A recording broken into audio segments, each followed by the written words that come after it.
The CIA, the NSA, the FBI, and all other three-letter intelligence-gathering, secret-keeping agencies mimic and are modelled after secret societies. They gather and filter information by compartmentalizing the organisation in a pyramid-like hierarchical structure, keeping everyone but the elite on a need-to-know basis.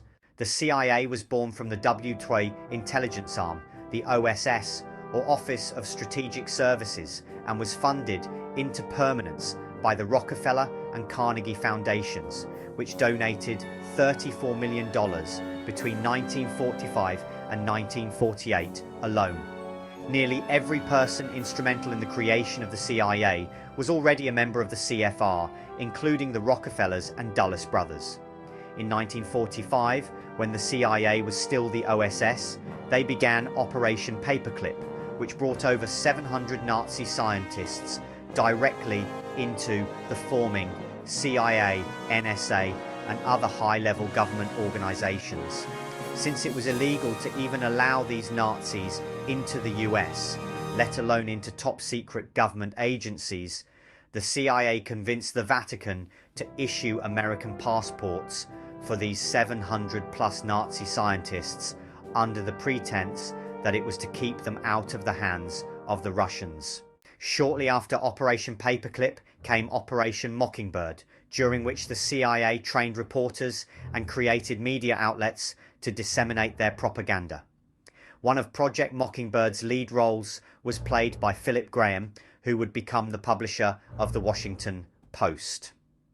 Declassified documents admit that over 25 organizations and 400 journalists became CIA assets, which now include major names like ABC, NBC, CBS, AP, Reuters, Time, Newsweek, and more. In 1953, the Iranian coup, classified as Operation Ajax, was the CIA's first successful overthrow of a foreign government. In 1951, Iran's parliament and Prime Minister Dr. Mohammad Mossadegh voted for nationalizing their oil industry, which upset Western oil barons like the Rockefellers. On April 4, 1953, CIA Director Allen Dulles transferred $1 million to Iranian General Fazlollah Zahedi to be used in any way that would bring about the fall of Mossadegh. Coup leaders first planted anti-Mossadegh propaganda throughout the Iranian press, held demonstrations, and bribed officials. In 1954, the CIA performed its second coup d'etat overthrow of a foreign democracy. This time it was Guatemala, whose popular leader, Jacobo Arbenz Guzman, had recently nationalized 1.5 million acres of land for the peasants. Before this, only 2.2% of Guatemala's landowners owned 70% of the land, which included that of United Fruit Co., whose board of directors were friends with the Dulles brothers and wanted to keep Guatemala a banana republic. So, once again, the CIA sent in propagandists and mercenaries, trained militia groups, bombed the capital, and installed their puppet dictator Castillo Armas, who then gave United Fruit Co. and the other 2.2% landowners everything back. Starting in 1954, the CIA ran operations attempting to overthrow the communist North Vietnamese government while supporting the Ngo Dinh Diem regime in South Vietnam. From 1957 to 1973, the CIA conducted what has been termed the Secret War in Laos, during which they carried out almost one coup per year in an effort to overthrow their democracy. After several unsuccessful attempts, the US began a bombing campaign, dropping more explosives and planting more landmines on Laos during this secret war than during all of World War II. Untold thousands died, and a quarter of the Laotian people became refugees, often living in caves.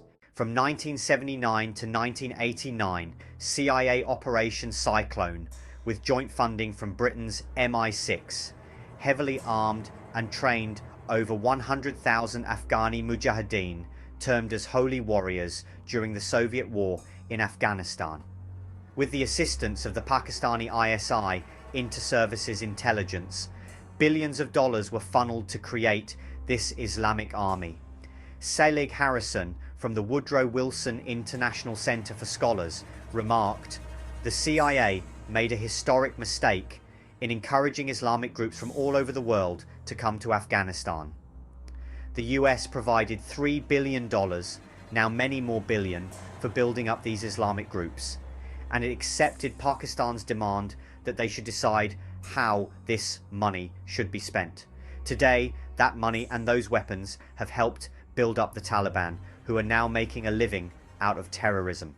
British Foreign Secretary Robin Cook revealed before the House of Commons that Al-Qaeda is not actually a terrorist group, but a database of international Mujahideen and arms dealers, smugglers, used by the CIA to funnel arms, money, and guerrillas.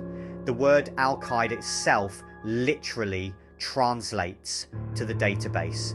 Not only did the CIA create the Taliban and Al-Qaeda, they continued funding them right up to the 9/11 attacks blamed on them.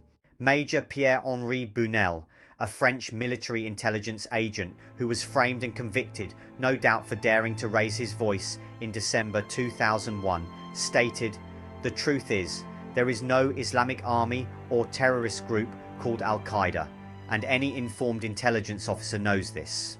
But there is a propaganda campaign to make the public believe in the presence of an identified entity representing the devil, only in order to drive the TV watcher to accept a unified international leadership for a war against terrorism. The country behind this propaganda is the US, and the lobbyists for the US war on terrorism are only interested in making money." In a late 1980s Newsweek article, outspoken opponent of President Bush and recently assassinated Pakistani Prime Minister Benazir Bhutto told George Bush Sr., "You are creating a Frankenstein," concerning the growing Islamist movement. She also disclosed in 2007 that Osama bin Laden was already long dead, having been murdered by Omar Sheikh. She was murdered herself a month after the interview, only 2 weeks before the Pakistani 2008 general elections.